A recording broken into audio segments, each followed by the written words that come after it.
Okay, okay. How long have you believed in the paranormal? How long have I believed? Very long time actually. Suppose since 20s, when I was in my 20s.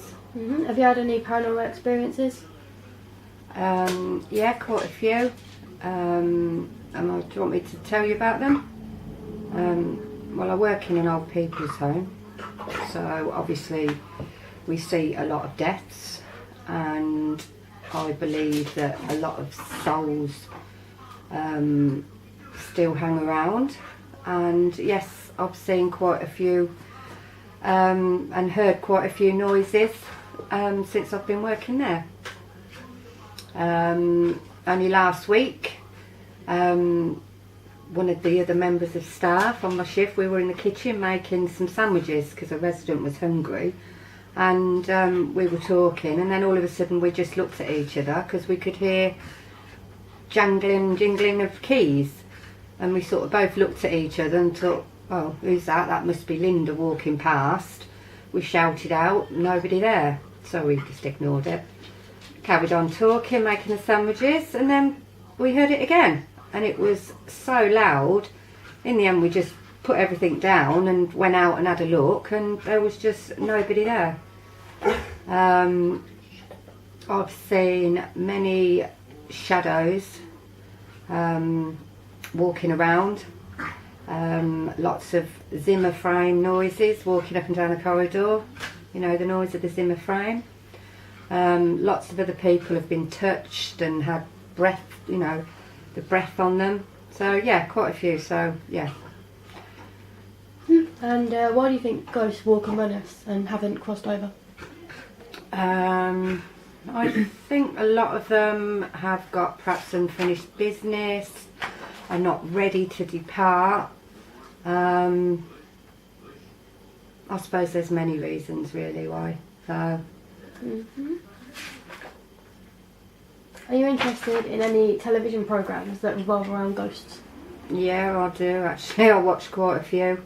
I love horror stories, paranormal investigations on the telly I liked. I used to like Most Haunted. I've been to a few places overnight. I mean, I'm not obsessed with it, but yeah, I do like it all. And we have locations in Southampton, one called the Dolphin Inn, which is haunted by a ghost called Molly, who was a chambermaid who took her own life after an affair. She was last spotted in the 90s when her lower half was below the ground and her upper half was above the ground, and she whispers to people asking where her love is. Yeah. And how would you feel about spending a night in a hotel where that could happen to you? I'd love it. Why? I believe in it all, and but I always believe that it's not the dead that hurt you, it's the living. Yes, there are some evil entities out there, but apart from that, no, yeah, I'd spend a night anywhere that's haunted because I like that sort of thing. And how would you react if you came in encounter with her? Like anybody else really, I suppose you'd be a bit shocked and a bit scared. My heart would be pumping out my chest, but as long as they don't hurt me, I don't mind.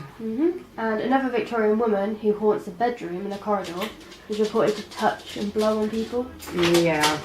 How would you feel if that happened to you? Well, I've had that done at work, so yeah, it's a bit daunting at first, but then you just sort of think, oh, right, okay. She's just trying to make contact, I suppose. There is another hotel called the Southwest Hotel, which was home to the boarders of the Titanic, and it said that a male, him and his lover, took their own lives as a way of love, but one survived, whereas one died, and they haunt a room with the number 667, and he walks up and down the hall, constantly looking for his love, shouting at people. So how would you feel if you encountered him? Would you be scared? No, I wouldn't be scared. I think it's quite a sad story really, isn't it? Because he's just looking for his lost, isn't he? There is also one more haunted location, famous haunted location, which is the train station which children haunt. Now, people find children scarier than adult ghosts. Mm. Now, how would you feel if you saw the child that haunts her, a small girl? Yeah, I do think that's a bit more scary of children, but where I work it used to be a Sunday school years ago, and a lot of the old people are always saying they hear children and see children in their room. So I think, I don't know what it is about children, but it makes people a bit more scared than what it is with adults. Mm-hmm. But I don't know. So which of the 3 locations would you prefer to stay in? Probably the first one. Why? Don't know, it seems a bit more intriguing. Mm-hmm. And if you stayed in these places and no paranormal experiences happened, how would you still believe in ghosts? Yeah, because they don't come on command, do they? They come in when they're ready.